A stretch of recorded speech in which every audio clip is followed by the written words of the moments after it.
Sambar perfect बना है, idli perfect बनी है, ये हम किस तरह से जान सकते हैं। तो देखिए, जब सांबार हम इस तरह से इडली पर डालते हैं तो इडली ने सांबार तुरंत ही सोख कर लेना चाहिए, तो ही इडली परफेक्ट बनती है। और उसी के साथ जब इडली को हम इस तरह से तोड़ते हैं तो अंदर तक इसमें जाली होना चाहिए। और इडली को हम सांबार में डिप करते हैं तो इस तरह से सांबार इडली पे लग जाना चाहिए। ऊपर से बढ़िया से जाली पड़ना चाहिए और ये इडली हल्की सी शाइनी होना चाहिए, तो इडली का टेस्ट बहुत ही बढ़िया आता है। और इसी के साथ जो सांबार है उसका फ्लेवर भी परफेक्ट आना चाहिए, इसलिए बहुत सारी टिप्स और ट्रिक्स देखेंगे। इसी के साथ हम ऑथेंटिक कोकोनट की चटनी देखेंगे जो बहुत ही ज़्यादा टेस्टी बनती है। तो चलिए रेसिपी देखते हैं। तो पहले देखते हैं चावल कौन सा ले। तो देखिए, कोई भी पुराना वाला आप चावल ले सकते हैं। जो चावल खुला खुला बनता है वो आपको चावल लेना है, या चाहो तो सोना मसूरी या उकड़ा चावल आप ले सकते हैं। इस समय मैं सोना मसूरी चावल ले रही हूँ, तो 3 कटोरी में चावल ले रही हूँ। आप कोई भी कप, कटोरी या ग्लास से नाप के ले सकते हैं। तो जो कटोरी से हमने चावल लिया है उसी कटोरी से हमें उड़द की दाल लेना है। तो 1 कटोरी में ले रही हूँ उड़द की दाल। 3 कटोरी चावल के लिए 1 कटोरी हमें उड़द की दाल लेना है बिना छिलके की। साथ ही आधा चम्मच इतना मेथी का दाना इसमें ऐड किया है। तो अब हमें पानी डालकर अच्छे से हाथों से मसल कर हमें धोना है। इस तरह से चावल को हम अच्छे से धोते हैं तो चावल का पूरा स्टार्च निकल जाता है, चावल का जो काला पानी है वो पूरी तरह से निकल जाता है और इडली बढ़िया से वाइट बनकर रेडी होती है। तो देखिए, चावल को हमने 2 से 3 बार पानी से धो लिया है और अब हमें पानी डालकर चावल को भिगो के रखना है। 6 घंटों के लिए हमने चावल को भिगो कर रख लिया है। और चावल को पीसते समय हमें लेना है 1 कटोरी इतना पोहा। इसे भी हमें 1 से 2 पानी से धोकर भिगो लेना है। बस 5 मिनट में पोहा भीग कर रेडी हो जाता है। पोहा डालने से इडली सॉफ्ट आती है और काफ़ी समय के लिए ये सॉफ्ट बनी रहती है। तो देखिए, दाल चावल भी भीग चुके हैं। तो अब हमें दाल चावल का पानी निकाल लेना है और इस पानी को हमें फेंकना नहीं है। दाल चावल को पीसते समय इसका यूज़ करना है, क्योंकि इसमें हल्की सी खटास रहती है जिससे बैटर फर्मेंटेशन होने को बहुत ही हेल्प हो जाती है।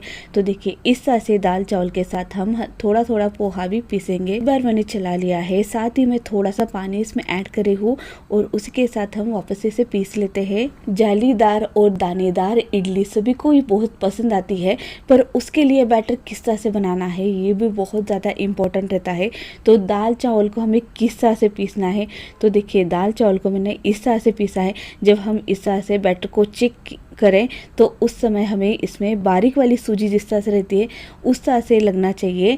और उसी के बाद देखिए, इस तरह से मैं हाथों से इसे 1 से 2 मिनट के लिए इस तरह से चला रही हूँ, जिससे बैटर बहुत ही ज़्यादा फ्लफी हो जाता है। और इस बैटर को हमें रखना है 10 से 12 घंटों के लिए या पूरी रात के लिए रख सकते हैं। तो आप देख सकते हैं बैटर कितना बढ़िया से फूल चुका है, बहुत ही बढ़िया इसमें जाली आ चुकी है। इस तरह से कुकर में बैटर को फर्मेंटेशन के लिए रखने से बैटर बहुत ही बढ़िया से जालीदार बनता है। तो देखिए, कभी कभी क्लाइमेट का असर की वजह से बैटर बराबर से फर्मेंटेशन नहीं होता है, तो उस समय आपको क्या करना है, इडली बनाने के 1 घंटा पहले हमें इसमें एक प्याज को बीच में से कट कर कर डालकर इस तरह से ढक कर रखना है, जिससे बैटर तुरंत ही फर्मेंटेशन हो जाता है। इसी के साथ हम इसमें ऐड करते हैं नमक। तो 1.5 चम्मच में नमक ऐड कर रही हूँ। तो इस इडली बैटर में हमें ना ही सोडा डालने की ज़रूरत पड़ती है, ना ही इनो डालने की ज़रूरत पड़ती है। तो देखिए, इस तरह से हमने अच्छे से इसे मिक्स कर लिया है। साथ ही हमें इडली के प्लेट को ग्रीस करना है। तो इस तरह से हम इसे तेल लगा लेते हैं जिससे इडली नीचे चिपके ना।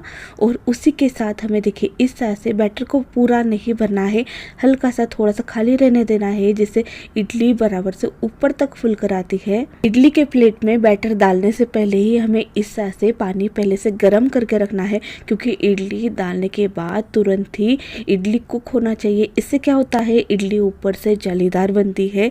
और इसे हमें 10 से 15 मिनट के लिए मीडियम फ्लेम पर कुक करना है। वैसे तो 10 मिनट में ही इडली कुक होकर रेडी हो जाती है। तो देखिए, आप देख सकते हैं ऊपर तक बढ़िया से जाली आ चुकी है, ऊपर से इडली सूखी सूखी सी हो चुकी है। जब इडली हल्की सी ठंडी हो जाए उस समय हमें इस तरह से इसे निकालना है। गर्मा गर्म इडली को मत निकालिएगा, वरना ये इडली टूटने लगती है। तो देखिए, इडली कितनी सॉफ्ट बनी है, नीचे से भी बहुत ही बढ़िया इसमें जाली आई है, ऊपर से भी बबल्स दिख रहे हैं। जालीदार इडली के साथ जब सांभर खाया जाता है तो इडली सांभर को एब्जॉर्ब कर लेती है और इडली खाने का मज़ा दुगना हो जाता है, बहुत ही ज़्यादा टेस्टी लगती है। एक इडली को हम तोड़कर देख लेते हैं तो देखिए कितनी सॉफ्ट इडली बनी है और जालीदार अंदर से बनी है।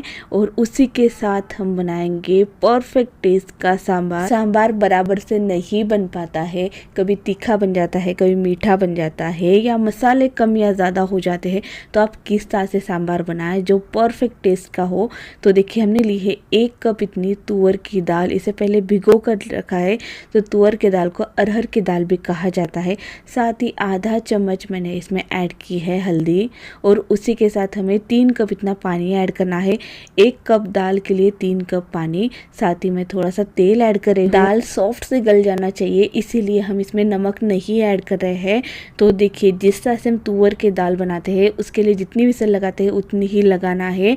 तो 2 फुल फ्लेम पर और 1 मैंने लो फ्लेम पर इतनी विसल लगा ली है। तो दाल और पानी अलग अलग दिखाई दे रहा है। तो अब हमें क्या करना है, देखिए इस तरह से रही लेना है और बस इसे इस तरह से हिलाना है, इसे हमें चलाना नहीं है। दाल और पानी आपस में मिक्स हो जाए इतना ही हमें इसे मिक्स करना है। तो देखिए इस तरह से टेक्सचर हो जाना चाहिए, इतना ही हमें इसे मिक्स करना है। तो चलिए सांभर बनाते हैं। तो देखिए 3 से 4 बड़े चम्मच तेल लिया है, साथ ही राई के दाने हमने ऐड की है 1 चम्मच भरकर। उसी के साथ मैं ले रही हूँ मेथी का दाना 1/4 चम्मच लेना है, इससे फ्लेवर बहुत ही अच्छा आता है, ज़रूर डालिएगा। आधा चम्मच हमें जीरा लेना है, जीरा 1 चम्मच नहीं लेना है, आधा चम्मच लेना है। उसी के साथ हींग ऐड किए हैं 1/4 चम्मच। इस समय गैस की फ्लेम मीडियम रखी है। साथ ही करी पत्ते हमने ऐड किए हैं, इसे हम चला लेते हैं। मसालों में से बढ़िया खुशबू आ रही है। तो इस समय मैंने ऐड किया है 1 कटा हुआ प्याज। प्याज को हमें इस तरह से लंबा कट कर इसमें ऐड करना है। बस 1 से 2 बार चलाने के बाद कुटा हुआ अदरक लहसुन ऐड करें। अदरक लहसुन बहुत से बार सांभर में नहीं यूज़ किया जाता है, पर आप इस तरह से बनाकर देखिएगा, ये सीक्रेट रेसिपी है सांभर बनाने की, तो परफेक्ट टेस्ट निकलता है। तो देखिए इसे 1 से 2 बार चलाने के बाद सूखी लाल मिर्च मैंने इसमें ऐड की है, और उसी के साथ मैं ऐड करे हूँ टमाटर। 1 बड़ा कटा हुआ टमाटर हमें कीस कर या बारीक कट कर ऐड करना है। टमाटर दाल में मिक्स हो जाना चाहिए, इसीलिए हमें इसे बिल्कुल बारीक कट कर ऐड करना है, जिससे परफेक्ट सांभर का टेस्ट आएगा। तो देखिए इसे हमें अच्छे से चला लेना है, और साथ ही हम सूखे मसाले ऐड करते हैं। तो लाल मिर्च पाउडर ऐड करे हूँ 1 बड़ा चम्मच भरकर, साथ ही हल्दी पाउडर आधा चम्मच ऐड करे हूँ, 1 चम्मच हमने धनिया पाउडर ऐड किया है। मसालों के साथ हमें टमाटर और प्याज को कुक करना है। इस समय हमने गैस की फ्लेम मीडियम रखी है, मीडियम फ्लेम पर एक जैसे चलाते हुए, जिससे अपना फ्लेवर ये बढ़िया से छोड़े, इतना ही हमें कुक करना है।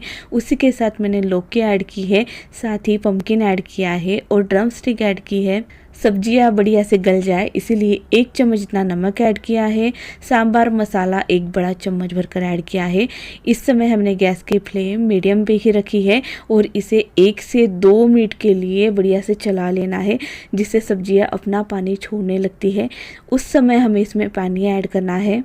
तो आधा ग्लास के करीब मैंने पानी ऐड किया है और इसे ना इस तरह से अच्छे से मिक्स करना है, और बस मीडियम फ्लेम पर इसे हमें 5 से 6 मिनट के लिए कुक करना है, जिससे सब्जियां बढ़िया से कुक हो जाए। सब्जियों में ड्रम स्टिक को ही कुक होने में थोड़ा ज़्यादा समय लगता है, तो जब भी हमें सांभर के लिए सब्जियां चेक करना है तो सबसे पहले ड्रम स्टिक को चेक करना है। ड्रम स्टिक अगर सॉफ्ट हो जाती है तो सांभर के लिए सब्जियां सभी गल जाती है। तो देखिए इस तरह से हल्का सा हमें दबा लेना है। तो सब्जियों ने मसालों में अपना फ्लेवर छोड़ दिया है, गल चुकी है। तो इस समय मैं ऐड करे हूँ दाल, और जब सब्जियां हम गलने रखते हैं उस समय हमें थोड़ा सा पानी गर्म कर रखना है, क्योंकि सांभर में अगर हमें थोड़ा सा ज़्यादा पानी ऐड करना होता है तो गर्म पानी का यूज़ करना है, जिससे सांभर का टेस्ट कम ना हो। और साथ ही मैं थोड़ा सा गर्म पानी ऐड करे हूँ उसी कुकर में डालकर। तो देखिए हमें कंसिस्टेंसी हल्की सी थोड़ी सी पतली रखना है, क्योंकि सांभर को हमें 5 से 6 मिनट के लिए अच्छे से बॉईल करना होता है। सांभर हम जितना बॉईल करते हैं उतना ही सब्जी का फ्लेवर सांभर में उतरता है, और सांभर खाने में बहुत ज़्यादा टेस्टी लगता है। उसी के साथ हमें ऐड करना है 2 बड़े चम्मच इमली का पल्प। तो इमली को हमने गर्म पानी में भिगोकर मसल कर ऐड किया है, इसमें हमने चीनी नहीं ऐड की है। साथ ही ऐड करे हूँ गुड़। तो 2 बड़े चम्मच मैंने गुड़ ऐड किया है। तो गुड़ और इस तरह से इमली को डालने के बाद इसे थोड़ा सा चलाने के बाद आप सांभर को टेस्ट करके देख सकते हैं। खट्टापन मीठापन एक बराबर से रहना चाहिए और हल्की से इसमें तीखापन लगना चाहिए। इस तरह से सांभर रहना चाहिए। तो देखिए इस तरह से जब दाल पे ऊपर से झाग आता है तो वो हमें निकाल लेना है। होटल में जब सांभर बनाया जाता है तब इस तरह से बड़े बर्तन में इसे बॉईल किया जाता है काफ़ी देर तक, जिससे सांभर खाने में बहुत ज़्यादा टेस्टी लगता है। तो उसी तरह से हमें 5 से 6 मिनट के लिए सांभर को मीडियम फ्लेम पर कुक करना है। और साथ ही हम बनाते हैं ऑथेंटिक कोकोनट चटनी। तो 1 कप हमें लेना है कोकोनट। तो देखिए कोकोनट का जो ऊपर का छिलका है ना वो हमें निकाल लेना है। आधा कप मैं इसमें ऐड कर रही हूँ वो रोस्टेड चना दाल, और उसी के साथ हमें इसमें ऐड करना है 1 बड़ा चम्मच भरकर मूंगफली। मूंगफली से टेक्सचर बहुत ही अच्छा आता है। 3 हमने हरी मिर्च ऐड की है, अदरक के 2 छोटे टुकड़े ऐड किए हैं, साथ ही धनिया के पत्ते मैं इसमें ऐड कर रही हूँ डंठल के साथ। इमली का छोटा सा टुकड़ा ऐड किया है, नमक स्वादानुसार ऐड किया है, और हल्का सा हमें इसमें पानी ऐड करना है। आप चाहो तो चटनी को बनाते समय ठंडा पानी का यूज़ कर सकते हैं। तो देखिए इस तरह से हमने चटनी को जितना महीन हो सके उतना महीन पीस लेना है। साथ ही हम बनाते हैं तड़का। तो तेल हमने गर्म कर लिया है और उसी के अंदर हमें ऐड कर रहे हैं 1 चम्मच इतने उड़द की दाल, और साथ ही हमें राई ऐड करना है 1 चम्मच भरकर राई ऐड कर रहे हैं, और साथ ही हम इसमें ऐड कर रहे हैं हींग। तो 1/4 चम्मच से भी कम या पिंच इतना हींग ऐड कर सकते हैं। सूखी हुई लाल मिर्च को हमें ऐड करना है, और बढ़िया से जब इसमें कलर चढ़ जाए ना उस समय लास्ट में हमें ऐड करना है करी पत्ता। तो करी पत्ता लास्ट में डालते हैं तो इसका हरापन बना रहता है, ये काला नहीं पड़ता है। तो देखिए अब हमें गर्मा गर्म तड़का इस तरह से चटनी में डालकर इसे बस 2 से 3 बार चला लेना है। पूरा हमें इसे अच्छे से मिक्स नहीं करना है, ऊपर से थोड़ा सा तेल बना रहे हैं इतना ही मिक्स करना है। और इस चटनी को हम इसी तरह से फ्रिज में रख सकते हैं। तो देखिए टेक्सचर आप देख सकते हैं, परफेक्ट होटल स्टाइल चटनी बनकर रेडी हो चुकी है।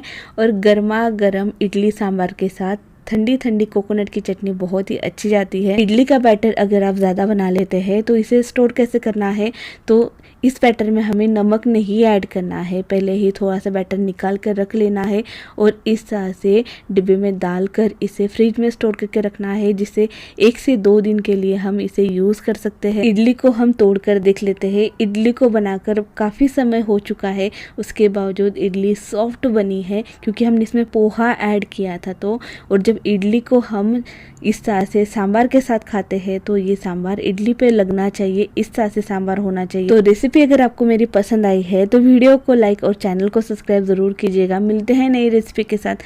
Thank you for watching my